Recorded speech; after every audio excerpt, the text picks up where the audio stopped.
For my daughter's 8th birthday, my mother-in-law grabbed her cake and gave it to her real granddaughter. She said, "You're not blood. You don't deserve this." My daughter's eyes filled with tears. I didn't scream. I stayed calm and did this.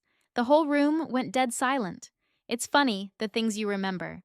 I don't remember the flavor of the cake. I don't remember the song that was playing on the cheap portable speaker my sister-in-law, Jessica, had brought. I remember the exact shade of pink on the unicorn's frosting horn. I remember the way the single spiraled candle flickered, casting a tiny dancing light on my daughter Lily's face. And I remember the sound of my mother-in-law, Carol's rings, clinking against the ceramic plate. A sharp, ugly clink, the sound of a hijacking. The party was in Carol's backyard. It was always at Carol's house. Our home, a modest 2-bedroom rental, was apparently never suitable for family gatherings. Too small. Not enough seating. The wrong side of town. The excuses were a rotating cast, but the theme was always the same. We were not the center of this family's universe. We were a distant, slightly embarrassing moon, pulled into orbit only for required occasions. Family politics are its own kind of landmine. You learn to walk softly, to test the ground before you put your weight down. For years, I had been the family's premier minesweeper. I'd tiptoe around Carol's moods, diffuse Jessica's passive-aggressive bombs, and smooth over my husband Mark's frustrated silences. It was a full-time, unpaid job, and the only benefit was a fragile, temporary peace that could be shattered by a single wrong word. My husband, Mark, was the good son. The reliable one. The one who fixed his mother's leaky faucet and mowed her lawn without being asked. His sister Jessica was the golden one. She didn't need to be reliable. She just needed to exist. Her presence was considered a gift. Mark's presence was an expectation. That dynamic had been set in stone long before I came along, a fossilized hierarchy I was expected to honor. And then came the grandchildren. Jessica produced Madison, a perfect little carbon copy of herself, within a year of her wedding. Madison was the heir apparent. She was blood. She was the continuation of a legacy I never fully understood. Mark and we struggled. Years of quiet heartbreak, sterile clinics, and hope that dwindled with every negative test. Adoption wasn't our second choice. It was the answer to a prayer we had almost stopped saying. It brought us Lily. Lily was my world. A quiet, observant soul with eyes that saw everything and a heart that felt just as much. From the moment I held her, all of 2 days old, she was mine. Not of my body, but of my soul. That was a distinction Carol could never or would never grasp. To Carol, Lily was a placeholder, a stand-in for the real grandchild I had failed to provide. The injustice wasn't a sudden storm. It was a slow, steady erosion. At Christmas, Madison would be buried under a mountain of shimmering boxes, each one bigger and more expensive than the last. Lily would receive 1 or 2 sensible gifts. A book, a plain sweater. Things a child needs, Carol would say with a tight smile, as if joy were a frivolous luxury Lily hadn't earned. Mark and I would overcompensate at home, of course, but the message at Grandma's house was clear. You are less. I tried to talk to Mark about it. In the beginning, he'd get defensive. That's just how Mom is, he'd say, the classic line of a man who chose conflict avoidance over confrontation. She doesn't mean anything by it, but she did. Every slight was a carefully aimed dart, and I was tired of pulling them out of my daughter's heart. Over time, he stopped defending her and just sighed, a heavy, defeated sound that told me he saw it. But he felt as powerless as I did. He'd been fighting this war his whole life and had long since surrendered. So I became the buffer. I'd intercept the backhanded compliments. Lily is so simple in her tastes, it's cute. I'd deflect the comparisons. Madison is already reading at a 4th grade level, you know. Jessica is so proud. I would smile and nod and change the subject, all while my stomach twisted into a knot of cold fury. I was a professional peacemaker, a diplomat in a Cold War where my child was the contested territory. The day of the party, the air was already thick with that familiar tension. Jessica and her husband, Tom, arrived late, as always, making an entrance as if they were royalty, gracing us with their presence. Madison, dressed in a frilly dress that probably cost more than our monthly grocery bill, immediately started demanding attention. Carol's face lit up, a genuine, beaming smile I had never once seen directed at Lily. Lily was so excited. She had picked the cake herself. A unicorn cake from the fancy bakery downtown. It was a splurge for us, but it was her 8th birthday. She had carefully laid out the unicorn-themed napkins and plates on the rickety patio table. She'd been talking about this day for weeks, about blowing out her candles at Grandma's house. She still believed, you see. She still held out hope that this time things would be different, that this time she would be enough. When the time came, we all gathered around the table. I placed the cake in front of Lily, the unicorn's majestic horn pointing right at her. I lit the 8 little candles, and everyone started singing. Lily's face was pure, unadulterated joy. She closed her eyes, took a deep breath, and then it happened. Before she could blow, Carol stepped forward. "Oh, wait, just a moment," she said, her voice like sugar-coated gravel. With a swift, practiced movement, she slid the cake plate away from Lily. The candles wobbled, dripping pink wax onto the tablecloth. Lily's mouth fell open, a silent gasp of confusion. Carol slid the cake in front of Madison, who was sitting beside Lily, looking smug. "There," Carol announced to the small, stunned crowd. "Madison should do the honors. She's the real granddaughter, after all." Time seemed to slow down. I saw Mark's jaw clench. I saw Jessica's triumphant little smirk. I saw the confusion on the faces of the other relatives, the flying monkeys who never interfered but always watched. And then I heard the words that would change everything. Carol leaned down to Lily, her voice a low, venomous whisper that carried across the silent yard. "You're not blood, honey. You don't deserve this." Lily's face crumpled. The joy vanished, replaced by a deep, wounded disbelief. Her lower lip trembled, and her big brown eyes, filled with tears she was fighting desperately to hold back. She didn't make a sound. She just stared at the cake, now sitting in front of her cousin, its candle still burning. Something inside me snapped, not in a loud, explosive way. It was a quiet, clean break. The part of me that cared about keeping the peace, about being the bigger person, about making nice, it just severed. It floated away. All that was left was a cold, hard certainty. A clarity so absolute, it was almost peaceful. This ends now. I didn't raise my voice, I didn't cry, I didn't even look at Carol. My entire focus was on my daughter. I knelt beside her chair and gently turned her face towards me. "Hey," I whispered, my voice perfectly even. "Look at me." She looked at me, a single tear tracing a path through the faint dusting of freckles on her nose. "We're going to go home now," I said softly. "We're going to go get a new cake, any cake you want. And we're going to have the best party, just us, okay?" She nodded, a tiny jerky movement. She trusted me. That trust was the only thing in the world that mattered. I stood up. I took Lily's hand. I picked up her little gift bag from the table. I turned to Mark. I didn't need to say a word. He was already on his feet, his face a mask of shame and anger. He knew. He finally, truly knew. He grabbed our coats and followed me. As we walked towards the gate, Jessica's voice cut through the silence. "Oh, for goodness sake! Don't be so dramatic. She's just a child. Mom was just trying to include Madison." I didn't turn around. I didn't pause. I just kept walking. Her words were like pebbles bouncing off armor I hadn't known I was wearing. We got in the car, and I buckled Lily into her seat. She was still silent, her small body rigid with unshed tears. The moment the car door closed, sealing us away from them, she finally let out a sob, a raw, heartbroken sound that tore through me. I held her until the shaking stopped. Mark drove. He was silent, his hands gripping the steering wheel so hard his knuckles were white. "I'm sorry," he finally choked out, his voice thick. "I am so sorry." "It's not your fault," I said, and I meant it. "But it is our problem, and we're going to solve it." He glanced at me, and for the first time, he saw the steel in my eyes. The peacemaker was gone. The protector was here to stay. When we got home, I put Lily to bed with a promise of a new cake and a new party the next day. A do-over day, just for her. Once she was asleep, I went to the small desk in our living room where we kept the mail. I started sorting through a pile of envelopes that had been forwarded from our old apartment.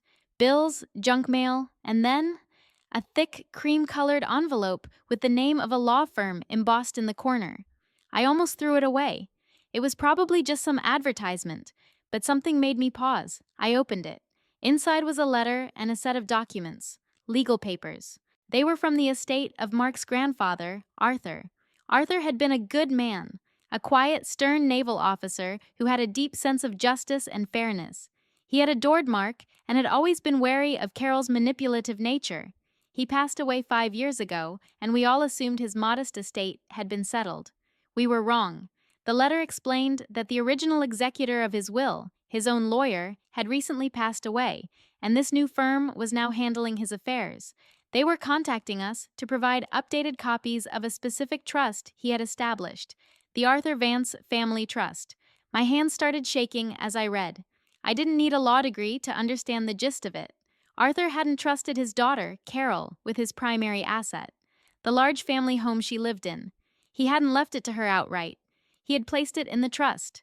Carol was the trustee, which gave her the right to live there for her lifetime, but she was not the owner. The beneficiary, the true inheritor of the property and its associated funds, was his grandson, my husband, Mark. But there were conditions. My God, there were conditions. Arthur, it seemed, had seen the future. The document was a weapon, forged years ago by a man who knew his daughter's character. I read the clause, and my breath caught in my throat. The primary function of the trustee, it read, is to maintain the property for the benefit of my grandson and his family. It is my express wish that the family home remains a place of welcome, fairness, and equal love for all my descendants. The trustee's right to reside in the property is contingent upon the fair and equitable treatment of all grandchildren, born or adopted. Any documented act of malicious favoritism, emotional cruelty, or deliberate exclusion directed at any grandchild shall be considered a material breach of this trust. I kept reading, my heart hammering in my chest. A material breach. It sounded so sterile, so legal. But what it meant was anything but. In the event of a material breach, the beneficiary, Mark, had the right to petition the court to have the trustee removed. Upon removal, the trustee's right to reside in the property would be immediately terminated. The house, free and clear, would pass directly to Mark. She could be evicted. She could be thrown out of the house she used as her throne, the very stage for her petty cruelties. The power she held over all of us, the power of being the family matriarch in the family home, was built on a foundation of lies. She wasn't the queen, she was a tenant, and she had just violated the terms of her lease in the most spectacular way possible. I sat there in the quiet living room, the papers spread out on the coffee table. The truth was a weapon, and for the first time in my life, I was not afraid to use it. Waiting for things to get better, hoping for a change of heart, that was over. Hope was a passive strategy. I needed an active one. Ink beats opinions. A legal document beats a lifetime of gaslighting. The next morning, I called the law firm. I made an appointment with a Mr. Harris, the partner who had signed the letter. I didn't tell Mark yet. I needed to know if this was real, if it was viable. I needed to have my strategy in place before I brought him into this war. He had too much scar tissue from past battles with his mother. I needed to present him with a victory, not just a plan. Mr. Harris's office was what you'd expect. Old books, dark wood, the faint smell of lemon polish, and expensive paper. He was an older man, with kind eyes but a firm jaw. He remembered Arthur Vance. A man of principle, he said, his voice a low rumble. He didn't make a move without thinking 5 steps ahead. This trust document is a masterpiece of foresight. I laid it all out for him. The years of slights, the Christmas presents, the constant comparisons, and then the birthday party. I told him about the cake, the words, the look on my daughter's face. I felt the anger rising again, a hot, metallic taste in my mouth. But I kept my voice steady, factual. I was collecting evidence, not begging for sympathy. "Do you have any proof of this?" he asked, his pen poised over a legal pad. My stomach dropped. It was always her word against mine. But then I remembered. "Yes," I said, my voice barely a whisper. "I do." I pulled out my phone. I had started recording, just as everyone began to sing Happy Birthday.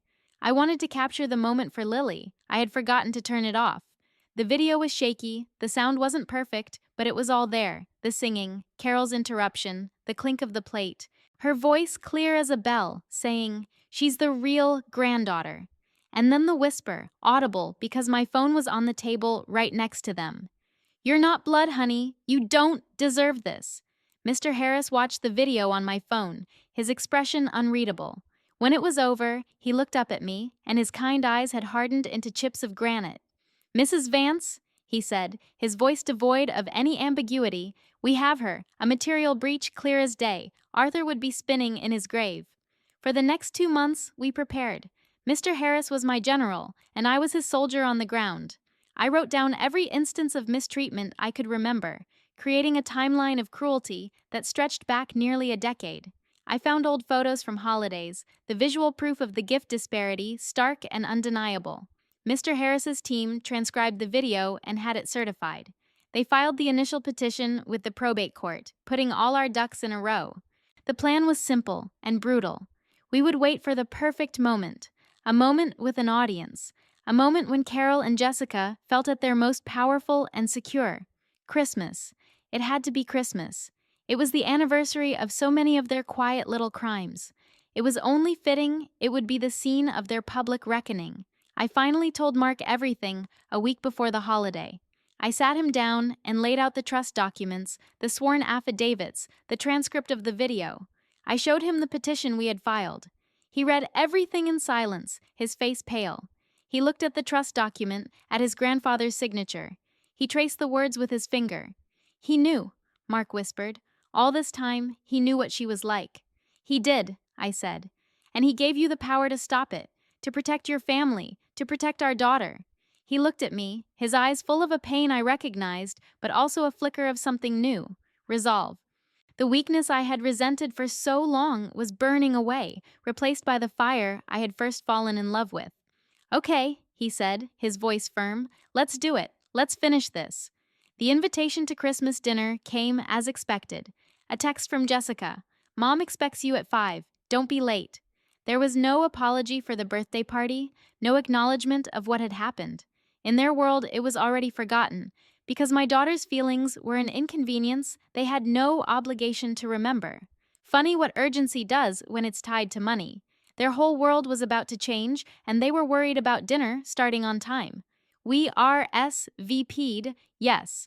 I even offered to bring a dessert. A gesture of peace, they would think. A sign that the doormat had returned to her designated spot by the door. They had no idea I was bringing a verdict. Christmas Day arrived, cold and bright. Lily was excited, but in a different way this year. She knew we had a secret, a grown-up plan, as I'd called it. She didn't know the details, only that Mommy and Daddy were going to make sure no one was ever mean to her again. That was enough for her. She wore a simple red dress, looking like a Christmas angel, and held my hand tightly as we walked up the path to the house. Her house. She just didn't know it yet. Mr. Harris arrived 10 minutes after us, as planned. I introduced him as an old family friend who was in town for the holidays with nowhere to go. Carol bought it completely.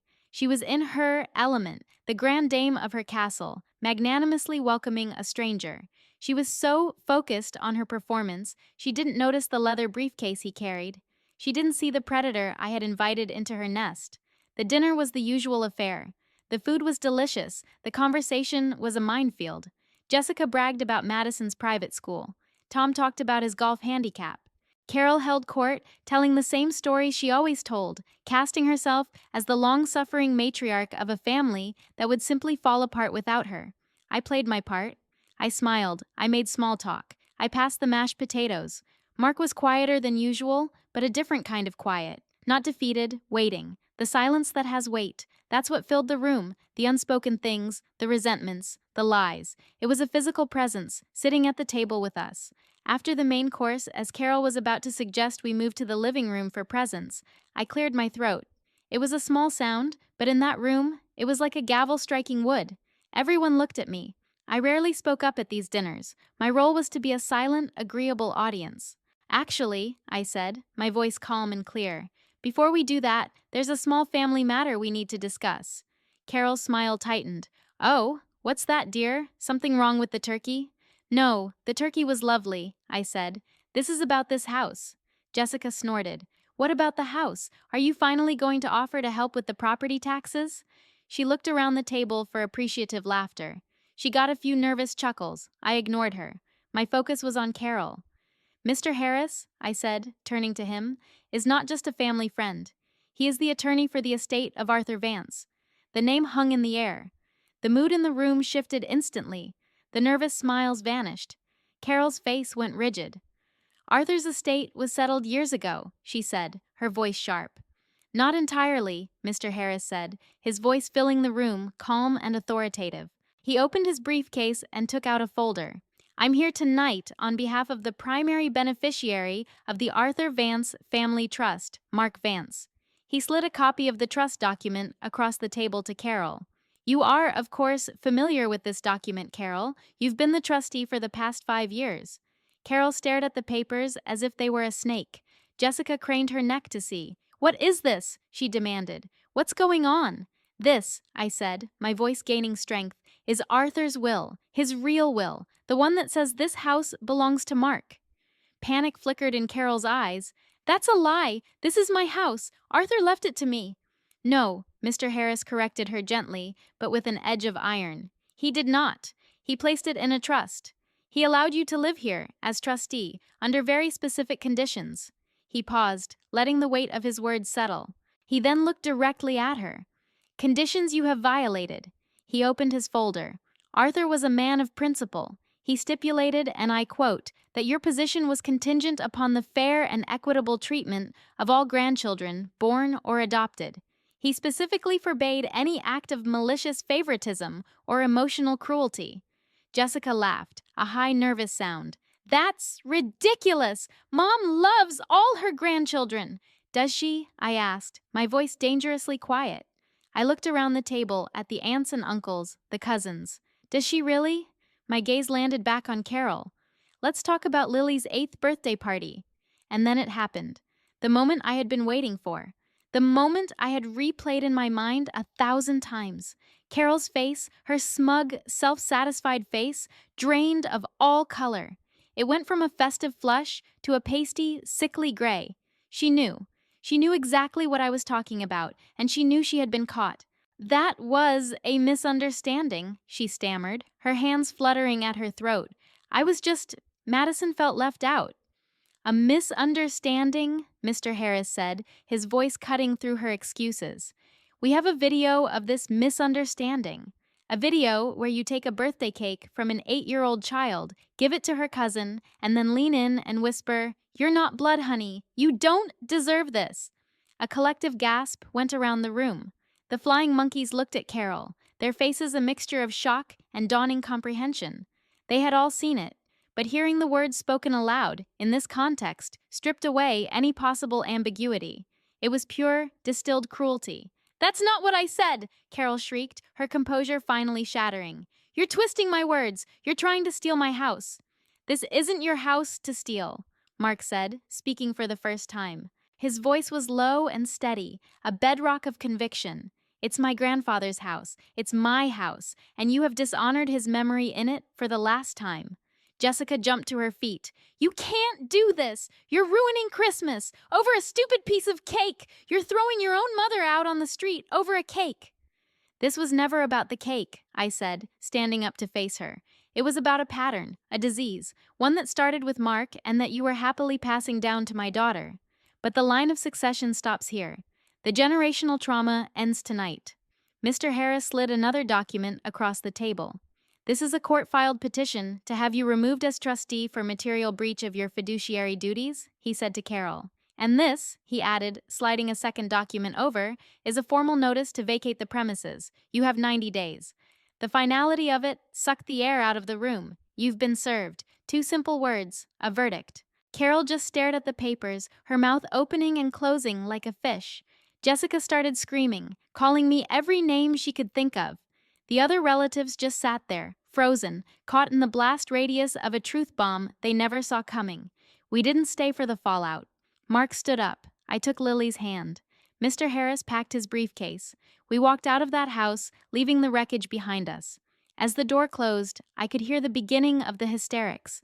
It was a sound I had spent years trying to prevent, and now it was the sound of my own freedom. The aftermath was messy, but swift. Carol and Jessica hired a lawyer, of course. They tried to fight it. They claimed the trust was invalid, that I had manipulated Mark, that the video was faked. But the evidence was ironclad. Arthur's language had been precise. The judge took one look at the video of an elderly woman telling a child she didn't deserve her own birthday cake, and the case was, for all intents and purposes, over. The court upheld the petition. Carol was removed as trustee. The house was ours. They never apologized. Of course they didn't. In their version of the story, I am the villain, the greedy interloper who tore a family apart to steal a house. They tried to rally the family to their side, But the public detonation at Christmas had done its job. Seeing the proof, the cold hard text of the will, and the undeniable cruelty on the video broke the spell for many of them. Some were disgusted, most just wanted to stay out of it. Carol and Jessica found their social circle, once the center of their world, had shrunk dramatically. Carol was forced to move in with Jessica and Tom, into their sterile, oversized house that suddenly felt very small with her toxic presence in it. The queen had been deposed, forced to live in a gilded cage in her daughter's guest room. Her power, which had always been tied to her position as matriarch in the family home, evaporated overnight. The 90 days passed. The day they were supposed to be out, we went to the house with a locksmith. They had left it a mess, not trashed, but neglected. A fine layer of dust and resentment covered everything. We didn't care. We hired a crew to come in and scrub it from top to bottom. We painted every single room. We tore out the old heavy drapes that blocked the sun and let the light pour in. We filled the space with our own things, our own laughter, our own peace. The first night we slept there, I tucked Lily into her new, bigger bedroom. "Is this our house forever?" she asked, her eyes wide as she looked around the room. "Yes, baby," I said, kissing her forehead. "This is our forever house. You are safe here." And she was.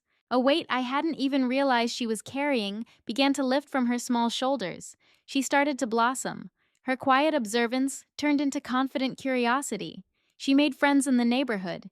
She ran laughing through the big backyard, the same yard where she had been so deeply hurt. We were reclaiming the space, overwriting bad memories with new, happy ones. We planted a garden. We got a puppy. We made it a home. Mark changed too. Free from the constant, crushing weight of his mother's disapproval, he became lighter. The defeated slump in his shoulders straightened. He smiled more. He was a present and joyful father, a loving and equal partner. We had faced the dragon together, and we had won. Our marriage, once strained by the unspoken resentments of his family dynamic, was now forged in the fire of our shared victory. It was stronger than ever. Life became quiet, normal, boring in the best possible way. There were no more tense holiday dinners to navigate, no more passive-aggressive phone calls to endure, no more walking on eggshells. The silence in our home wasn't heavy with unspoken things anymore. It was peaceful. It was the sound of safety. Sometimes I think about that day, the sharp clink of the plate, the flicker of the candles. I don't feel the anger anymore. I don't feel the hurt. I just feel a quiet, profound sense of resolution. You don't need armor when you have dignity. I didn't fight them with their weapons of choice, shame, guilt, emotional manipulation. I fought them with the truth, and the truth, it turns out, is a powerful thing. It's not just a weapon, it's a foundation, and on it, we built a new life, a better one, a safe one. So, what do you think? Did I go too far or not far enough? Let me know in the comments and subscribe for more.